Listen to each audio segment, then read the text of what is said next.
नहमदुहु व नुसल्ली अला रसूलिहिल करीम अम्मा बाद फ़ाऊज़ु बिल्लाहि मिनश शैतानिर रजीम बिस्मिल्लाहिर रहमानिर रहीम। मेरी इस्लामी माँ और बहनों, अस्सलामु अलैकुम व रहमतुल्लाहि व बरकातुहू। आज इस वीडियो में हमने आयत नंबर 50 से लेकर आयत नंबर 54 तक का लफ्ज़ी तर्जुमा और तशरीह पढ़नी है इंशाअल्लाह। बिस्मिल्लाहिर्रहमानिर्रहीम। सुब्हानक ला इल्म लना इल्ला मा अल्लमतना इन्नका अंतल अलीमुल हकीम। वइज़ फ़रक़ना बिकुमुल बहर फ़अंजयनाकुम व अग़रक़ना आल फ़िरऔन व अंतुम तंज़ुरून।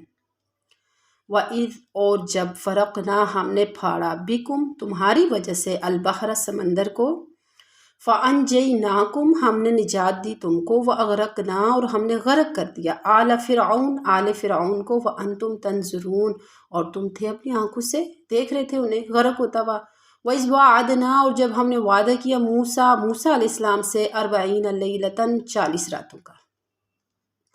सुम्मा तख़ज़्तुमुल इज्ल फिर तुमने पकड़ा बनाया माबूद अल इज्ल बिछड़े को मिन बादिही मूसा अलैहिस्सलाम के जाने के बाद।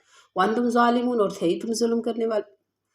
अब इस आयत में वइज़ फ़रक़ना बिकुमुल बहर जब हमने फाड़ा समंदर को तुम्हारी वजह से।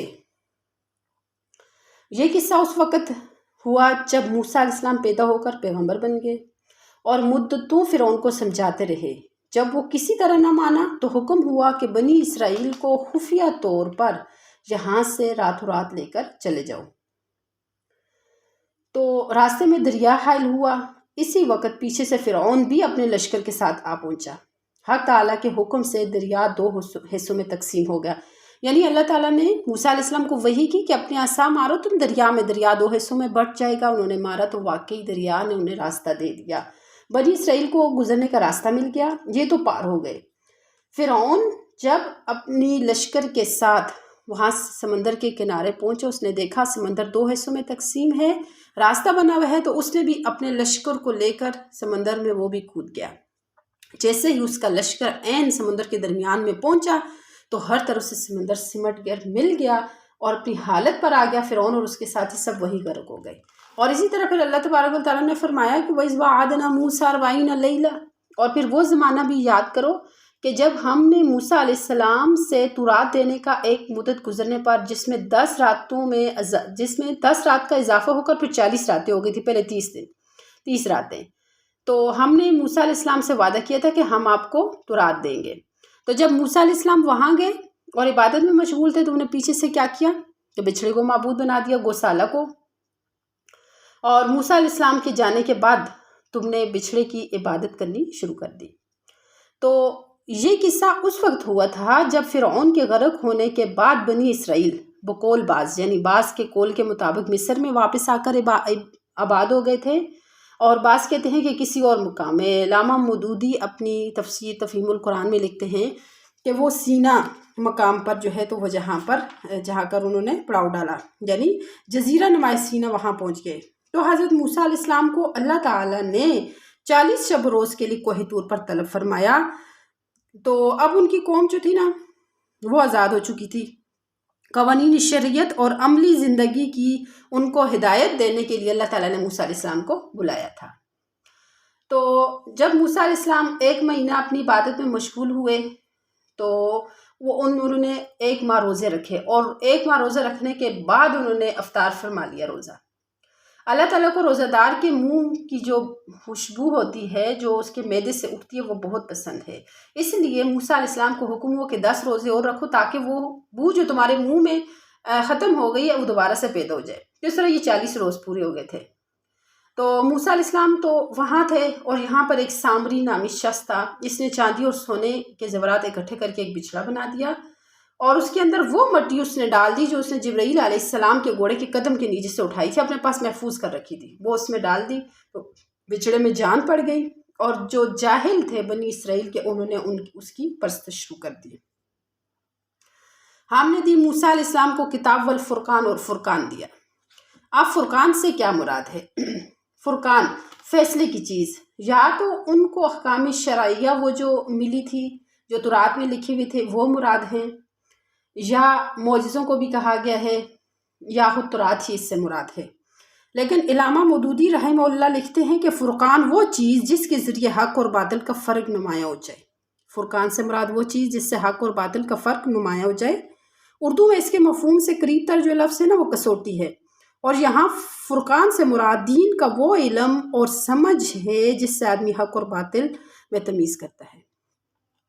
وَإِذْ قَالَ مُوسیٰ، اور جب کہا موسیٰ علیہ السلام نے لِقَوْمِهِ اپنی قوم سے، یا قوم، اے میری قوم، انکم ظلمتم، بے شک تم نے ظلم کیا، انفسکم اپنی جانوں پر، باتخاذکم العجل بچھڑے کو معبود بنا کر، فتوبو تو پس تم توبہ کرو، الی بارئکم اپنے خالق کی طرف، فاقتلوا انفسکم اور اپنے آپ کو مارو، یعنی وہ لوگ جنہوں نے گسالہ کی پرستش کی تھی انہیں قتل کرو۔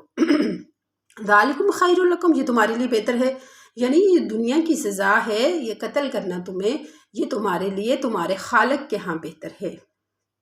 فتاب علیکم، پس اللہ نے رجوع فرمایا تمہارے اوپر، انہ بے شک ہوا التواب، وہ رجوع فرمانے والا، الرحیم اور رحم کرنے والا ہے۔ یہاں یعنی فرمایا کہ وہ زمانہ یاد کرو جب موسیٰ علیہ السلام نے اپنی قوم سے فرمایا کہ اے میری قوم، بے شک تم نے اتنا بڑا نقصان کیا، اب تمہیں اپنے خالق کی طرف متوجہ ہونے چاہیے، اور وہ لوگ جنہوں نے گسالہ کی پرستش نہیں کی، بعض ان آدمیوں کو جنہوں نے گسالہ کی پرستش کی قتل کرو، یہ عمل درآمد جو ہے نا تمہارے حق میں بہتر ہوگا تمہارے خالق کے نزدیک۔ پھر اس پر عمل درآمد کرنے سے حق تعالیٰ تمہارے حال پر متوجہ ہوئے، بے شک وہ ایسے ہیں جو توبہ قبول کر لیتے ہیں اور عنایت فرما لیتے ہیں۔ یہ اس طریق کا بیان ہے جو ان کی توبہ کے لیے تجویز ہوا، جنہوں نے گسالہ کی پرستش کی تھی ان کی توبہ کے لیے، یعنی مجرم لوگ قتل کیے جائیں، فَاقْتُلُوا أَنفُسَكُمْ، یعنی ان مجرموں کو قتل کر دو۔ جیسا کہ اب ہماری شریعت میں بھی بعض گناہ ایسے ہیں جن کی سزا باوجود توبہ کے قتل اور جان ستانی مقرر، مثلا اگر کوئی جان بوجھ کر کسی کو قتل کرتا ہے تو اس کے عوض میں اس کو قتل ہی کیا جائے گا، یہ نہیں ہے کہ توبہ سے اس کی سزا ساقط نہیں ہوتی۔ اور اسی طرح اگر کسی پہ زنا کا ثبوت ہو جائے 4 گواہوں کے ساتھ تو اس پر رجم کا حکم دیتی ہے شریعت کہ اس کو رجم کیا جائے، یعنی مار مار کا پتھروں سے اس کو ہلاک کیا جائے، صرف توبہ سے اس کی سزا ساقط نہیں ہوگی۔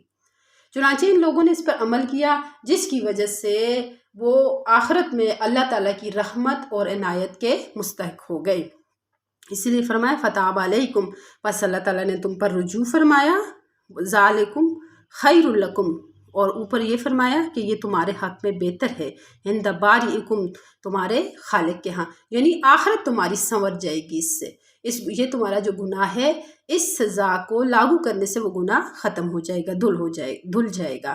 انہ بے شک ہوا التواب، وہ رجوع کرنے والا، الرحیم اور مہربان ہے۔